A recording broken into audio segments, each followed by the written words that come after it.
दोस्तों पेश खिदमत है गुलजार साहब की खूबसूरत नज़्म।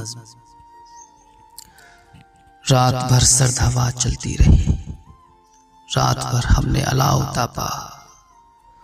मैंने माजी से कई खुश्क सी शाखें काटी, तुमने भी गुजरे हुए लम्हों के पत्ते तोड़े। मैंने जेबों से निकाली सभी सूखी नज़में, तुमने भी हाथों से मुरझाए हुए खत खोले।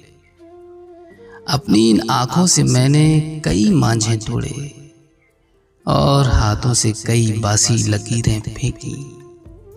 तुमने पलकों से नमी सूख गई थी सो गिरा दी। रात भर जो भी मिला उगते बदन पर हमको काट के डाल दिया जलते अलाव में उसे। रात भर फूंकों से हर लौ को जलाए रखा और दो जिस्मों के ईंधन को जलाए रखा। रात भर बुझते हुए रिश्तों को तापा हमने। रात भर सर्द हवा चलती रही, रात भर हमने अलाव तापा, रात भर हमने अलाव तापा।